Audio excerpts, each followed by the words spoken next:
By election ಕಾವು ಈಗಷ್ಟೇ ತಣ್ಣಗಾಗಿದೆ. ಆದರೆ ಚನ್ನಪಟ್ಟಣದಲ್ಲಿ ಫಲಿತಾಂಶಕ್ಕೂ ಮೊದಲೇ ಸೈನಿಕ ಶಸ್ತ್ರ ತ್ಯಾಗ ಮಾಡಿದ್ದಾರೆ. ಯೋಗೇಶ್ವರ್ ಅದ್ಯಾಕೋ ಸೋಲಿನ ಮಾತನಾಡಿದ್ದಾರೆ. ಯಾಕೆ ಅಂತ ನೋಡ್ಕೊಂಡ್ ಬರೋಣ ಬನ್ನಿ.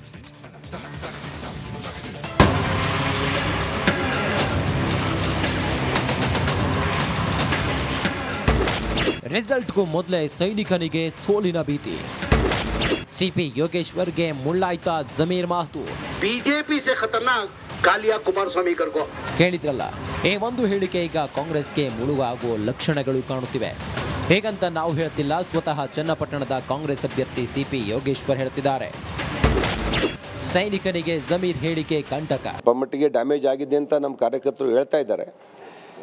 ಯಾರು JDSನ ಭಾಳಷ್ಟು ಜನ ಯುವಕರು ನನ್ನ ಮೇಲೆ ಪ್ರಭಾವಿತರಾಗಿ ನನಗೆ ಓಟ್ ಹಾಕಬೇಕು ಅಂತ ಇದ್ದರು, ಅವರು ಸ್ವಲ್ಪ ಗಾಸಿಗೆ ಒಳಗಾಗಿದ್ದಾರೆ. ಒಂದಷ್ಟು ಪರ್ಸೆಂಟೇಜ್ ಅಂತ ಹೇಳ್ತಾ ಇದ್ದಾರೆ.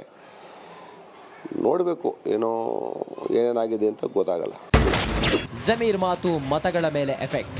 ಒಳಸಂಚು ಉಪಚುನಾವಣೆಗಳಲ್ಲಿ ನಡೆಯಲ್ಲ.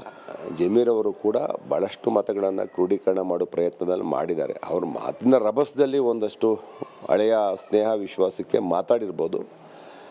ಅದು ಮಾಧ್ಯಮಗಳು ಅದನ್ನು ಪ್ರಮುಖವಾಗಿ ಅದನ್ನು ಪ್ರಚಾರ ಮಾಡಿ ರಾಜ್ಯದಲ್ಲಿ ಅದನ್ನು ದೊಡ್ಡ ಸುದ್ದಿ ಮಾಡಿ ಮತದಾರರ ಮೇಲೆ ಪ್ರಭಾವ ಬೀರ್ತಕ್ಕಂಥ ವಿಶ್ಲೇಷಣೆ ಕೂಡ ಮಾಡಿಬಿಟ್ಟು ಭಾಳ ಜನ ನಾನು ಸುದ್ದಿ ವಿಶ್ಲೇಷಣೆ ಮಾಡೋರು ಕೂಡ ಹೇಳಿದ್ರು ಅದ್ರ ಬಗ್ಗೆ.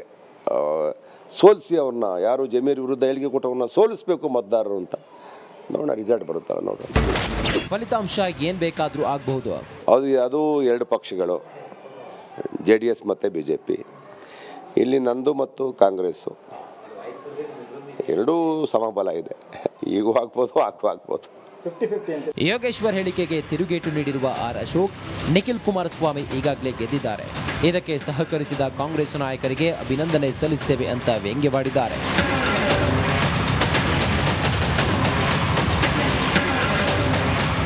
ಏನೇನಿದ್ರು ಈ 23ಕ್ಕೆ ಯಾರ ಕೊರಳಿಗೆ ವಿಜಯ ಮಾಲೆ ಅನ್ನೋದು ಕಾಯಬೇಕಿದೆ.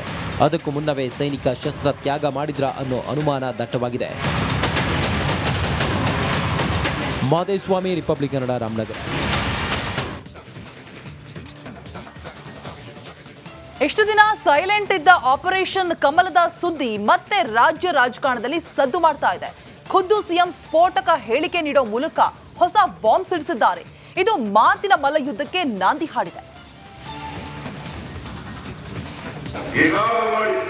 ಸರ್ಕಾರ ಕಿತ್ತಾಕಬೇಕು ಅಂತ ಹೇಳಿ 50 ಕೋಟಿ ರೂಪಾಯಿಗಳನ್ನು ಒಬ್ಬೊಬ್ಬ MLAಗೆ ಆಫರ್ ಮಾಡಿದ್ದಾರೆ.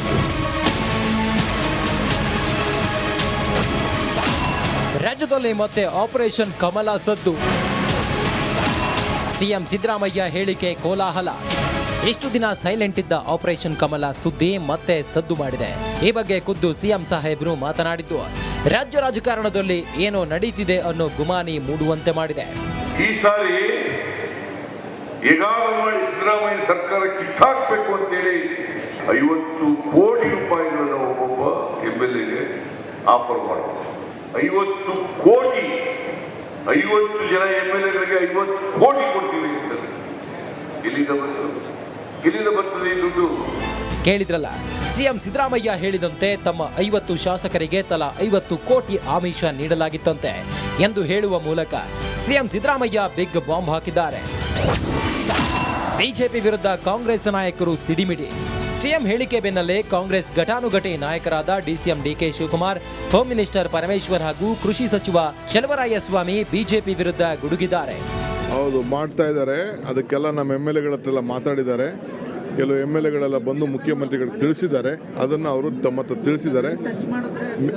ಮಿಕ್ಕಿದ ವಿಚಾರನ ನಾನು ನಿಮಗೆ ಅದಾದ್ಮೇಲೆ ತಿಳಿಸ್ತೀನಿ. ನಾನು ಮಾನ್ಯ ಮುಖ್ಯಮಂತ್ರಿಗಳಿಗೆ ಅವರು ಆ ರೀತಿ ಹೇಳಿಕೆಯನ್ನು ಕೊಡಬೇಕಾದ್ರೆ ಅವರಿಗೆ ಒಂದಿಷ್ಟು ಮಾಹಿತಿ ಇರಲೇಬೇಕು.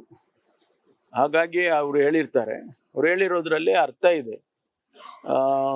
ಭಾರತೀಯ ಜನತಾ ಪಾರ್ಟಿಯವರು ಮತ್ತು ಜನತಾ ದಳದವರು ಈ ಸರ್ಕಾರವನ್ನು ಅಸ್ಥಿರ ಮಾಡಬೇಕು ಅಂತ ಎಲ್ಲ ಪ್ರಯತ್ನವನ್ನು ಸತತವಾಗಿ ಮಾಡ್ತಾ ಇದ್ದಾರೆ. ಅಧ್ಯಕ್ಷರು ಮುಖ್ಯಮಂತ್ರಿಗಳು ಏನು ಮಾಡಿದ್ದಾರೆ ಅದು ಅಲ್ಟಿಮೇಟ್ ನಮ್ಮ ಕಾಂಗ್ರೆಸ್ಗೆ, ನಮ್ಮ ಪಕ್ಷಕ್ಕೆ, ನಮ್ಮ ಸರ್ಕಾರಕ್ಕೆ ಅವರಿಬ್ಬರು ನಾಯಕರು. ಅವ್ರು ಹೇಳಿದ್ದಾರೆ ಅಂದರೆ ಏನು ಸೋರ್ಸಸ್ ಇಲ್ದಲೇ ಹೇಳಲ್ಲ. ಸೊ ಅದನ್ನು ನಾನು ಡಿಸ್ಕಸ್ ಮಾಡೋದು ನಾಳೆ.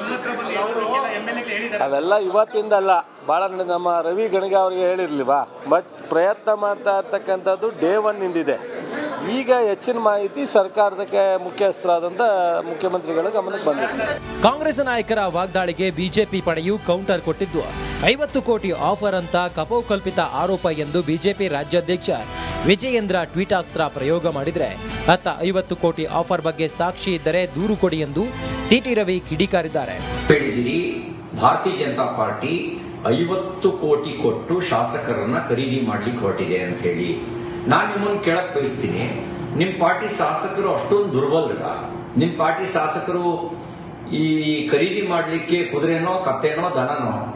ಕುದುರೆ ಕತ್ತ ದನವನ್ನು ಖರೀದಿ ಮಾಡಬಹುದು. ಬದ್ಧತೆ ಇರುವಂತ ಯಾವುದೇ ಶಾಸಕರನ್ನ ಖರೀದಿ ಮಾಡ್ಲಿಕ್ಕೆ ಸಾಧ್ಯ ಇಲ್ಲ. ನನಗನ್ಸುತ್ತೆ ನಿಮ್ಮ ಆರೋಪ ಅದು ಆಧಾರ ಇಲ್ಲದ ಆರೋಪ. ನಿಮ್ಮ ಆರೋಪಕ್ಕೆ ಏನಾದರೂ ಆಧಾರ ಇದ್ರೆ ನಾನು ನಿಮಗೆ ಪ್ರಶ್ನೆ ಮಾಡ್ಲಿಕ್ಕೆ ಬಯಸ್ತೇನೆ. ಯಾರು ಖರೀದಿ ಮಾಡ್ಲಿಕ್ಕೆ ಪ್ರಯತ್ನ ಪಟ್ರು? ಯಾರನ್ನ ಖರೀದಿ ಮಾಡ್ಲಿಕ್ಕೆ ಪ್ರಯತ್ನ ಪಟ್ರು?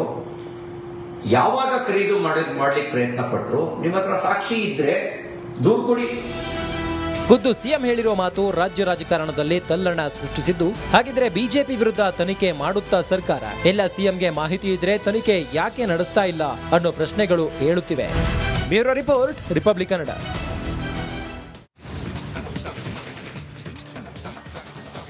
ರಾಜ್ಯದಲ್ಲಿರುವ ಮಹಿಳೆಯರಿಗಾಗಿ ಕಾಂಗ್ರೆಸ್ ಸರ್ಕಾರ ಶಕ್ತಿ ಯೋಜನೆ ನೀಡುವ ಮೂಲಕ ಬಿಗ್ ಬಂಪರ್ ನೀಡಿದೆ.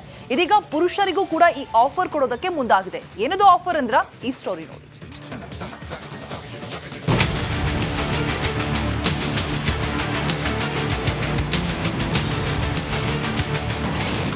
ಮಹಿಳೆಯರಿಗಾಯ್ತು, ಈಗ ಪುರುಷರ ಸರದಿ. ವೃದ್ಧರಿಗೆ ಫ್ರೀ ಬಸ್ ಯೋಜನೆ ತರಲು ಪ್ಲಾನ್.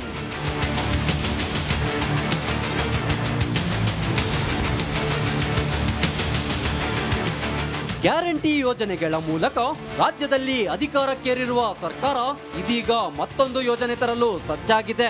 ಶಕ್ತಿ ಯೋಜನೆ ಮೂಲಕ ಸರ್ಕಾರ ಈಗಾಗಲೇ ಜನಮನ ಗೆದ್ದಿದೆ. ಇದರಿಂದ ಅದೆಷ್ಟು ಬಡ ಕುಟುಂಬಗಳಿಗೆ ಫ್ರೀ ಬಸ್ ಯೋಜನೆ ಸಹಕಾರಿಯಾಗಿದೆ. ಇದೀಗ ಇದೇ ಬಂಪರ್ ಯೋಜನೆಯನ್ನ ಪುರುಷರಿಗೂ ನೀಡಲು ಸರ್ಕಾರ ಸಜ್ಜಾಗಿದೆ.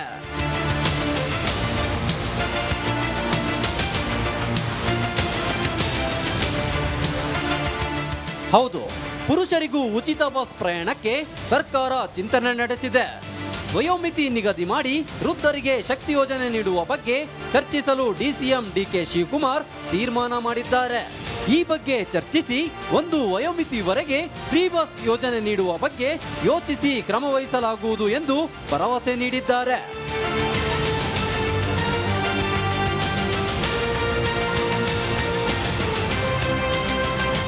ಕಾಂಗ್ರೆಸ್ ಸರ್ಕಾರ ರಾಜ್ಯದಲ್ಲಿ ಶಕ್ತಿ ಯೋಜನೆ, ಅನ್ನಭಾಗ್ಯ, ಗೃಹಲಕ್ಷ್ಮಿ, ಗೃಹ ಜ್ಯೋತಿ, ಯುವ ನಿಧಿ ಯೋಜನೆಗಳನ್ನ ತಂದಿದೆ. ಇದರಿಂದ ಅದೆಷ್ಟೋ ಕುಟುಂಬಗಳಿಗೆ ಸಹಕಾರಿಯಾಗಿದೆ. ಇದೀಗ ವಯೋವೃದ್ಧರಿಗೂ ಫ್ರೀ ಬಸ್ ಸೌಲಭ್ಯ ನೀಡುವ ಕುರಿತು ಪ್ರಸ್ತಾಪ ಮಾಡಿದೆ. ಸರ್ಕಾರ ಅದ್ಯಾವಾಗಿಂದ ಈ ಯೋಜನೆ ಜಾರಿಗೆ ತರುತ್ತೋ ಅಂತ ಕಾದು ನೋಡಬೇಕಿದೆ.